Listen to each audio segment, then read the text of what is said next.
നിലമ്പൂർ ഉപതെരഞ്ഞെടുപ്പിൽ കൂടി UDF ജയിക്കുമ്പോൾ രണ്ടാം പിണറായി സർക്കാരിന്റെ ശവപ്പെട്ടിയിലെ നമ്മൾ അടിക്കും, നിലമ്പൂരിലടിക്കും എന്നുള്ള കാര്യത്തിൽ ആരും സംശയമില്ല. അതുകൊണ്ട് ഞാൻ മറ്റു കാര്യങ്ങളിലേക്ക് ഒന്നും കടക്കുന്നില്ല. പ്രിയമുള്ളവരെ, ഇന്ത്യൻ നാഷണൽ കോൺഗ്രസ് കേരളത്തിലെമ്പാടും 4ാം വാർഷികം ആഘോഷിക്കുന്ന ആഡംബരത്തോടെ ധൂർത്തയോടുകൂടി കോടികൾ വാരി ചെലവാക്കി ആഘോഷിക്കുന്ന ഈ 4ാം വാർഷികം, പിണറായി വിജയന്റെ 4ാം വാർഷികം, ഈ 4ാം വാർഷികം ഇത് ജനങ്ങളെ തെറ്റിദ്ധരിപ്പിക്കാനുള്ള വാർഷികമാണ്. ഇത് തന്റെ ഇമേജ് വർദ്ധിപ്പിക്കാനുള്ള വാർഷികമാണ്.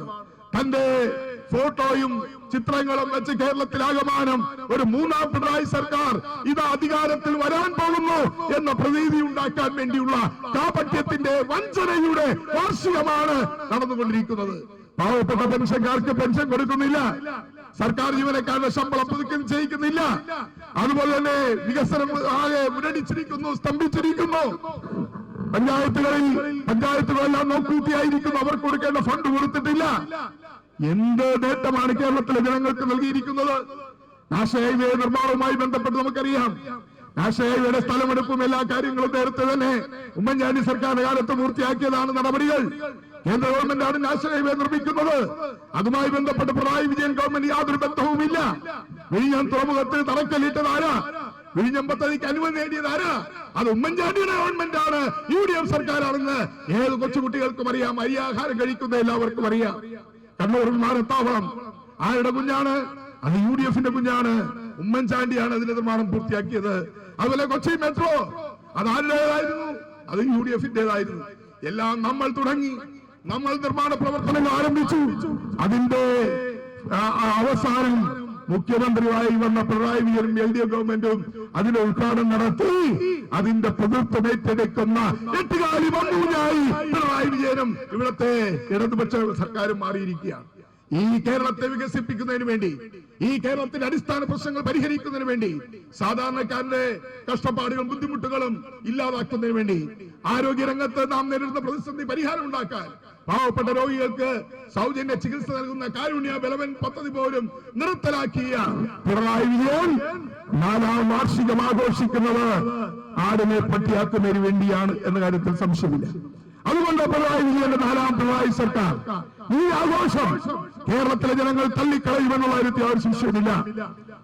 ഇതിനു മുമ്പ് ഞാൻ പറഞ്ഞല്ലോ, ഒരുപാട് ആഘോഷങ്ങൾ നടത്തി. ആഘോഷങ്ങളെല്ലാം കേരളത്തിലെ ജനങ്ങൾ പുച്ഛിച്ചു തള്ളിയെങ്കിൽ ഈ 4ാം വാർഷികം ഇത്രയേറെ അഴിമതി ആരോപണങ്ങൾ നേരിട്ടിരിക്കുന്ന, തന്റെ ചുറ്റും കൂടി നിൽക്കുന്ന ദൂഷിത വലയം, ആ ദൂഷിത വലയത്തിൽപ്പെട്ടവരെ പോലും അഴിമതിയുടെ ചെളിക്കുണ്ടിലാണ്.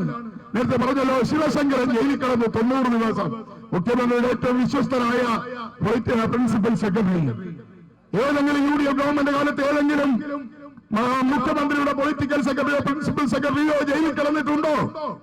ആ ചരിത്രം ഇവിടെ ആവർത്തിച്ചത് ആരാണ്?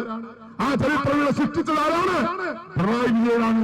പിണറായി വിജയന്റെ പ്രിൻസിപ്പൽ സെക്രട്ടറി 90 ദിവസം ജയിലിൽ കിടന്നു. അഴിമതി ആരോപണത്തിന്റെ പേരിൽ, സ്വർണ്ണ കള്ളക്കടത്തിന്റെ പേരിൽ ജയിലിൽ കിടന്നില്ലേ? ഇപ്പോൾ KM എബ്രഹാം ജയിലിൽ പോകാൻ പോകുന്നു. അയാളാണ് ഫിനാൻസ് സെക്രട്ടറി ആയിരുന്നു, ധനകാര്യ വകുപ്പ് സെക്രട്ടറി ആയിരുന്നു, മുഖ്യമന്ത്രിയുടെ ഉപദേശകനാണ്, കിഡ്നിയുടെ ചീഫ് എക്സിക്യൂട്ടീവ് ആണ് അദ്ദേഹം. അദ്ദേഹം ജയിലിൽ പോകാൻ പോവുകയാണ്. മകൾ, വീണ്ടും ആവർത്തിക്കുന്നു, മകൾ എന്നാണ് ജയിലിൽ പോകുന്നത് എന്നാണെന്നുള്ളത് ഇനി തീരുമാനിച്ചാൽ മതി. മുഖ്യമന്ത്രി പിണറായി വിജയനും ജയിലിൽ പോകേണ്ട ആളാണ് എന്ന കാര്യത്തിൽ സംശയമില്ല. അതുകൊണ്ട് കേരളത്തിലെ ജനങ്ങളോട് കോൺഗ്രസ് പാർട്ടി പറയുകയാണ്, അഴിമതിയിൽ മുങ്ങിക്കുളിച്ചു നിൽക്കുന്ന ഈ മുഖ്യന്റെ മകളും ഈ മന്ത്രിസഭയും നടത്തുന്ന ഈ വാർഷികം അത് വെറും ചാപിള്ളയായ വാർഷികമാണ്. ഇത് കേരളത്തിലെ ജനങ്ങളുടെ വാർഷികമല്ല.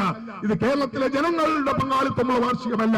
മറിച്ച് അഴിമതിക്കാരും അഴിമതിക്ക് കൂട്ടുനിൽക്കുന്നവരുമായ ഒരു 4 വർഷം നടത്തുന്ന ഈ ആഘോഷം കേരളത്തിലെ ജനങ്ങൾ തള്ളിക്കളയും.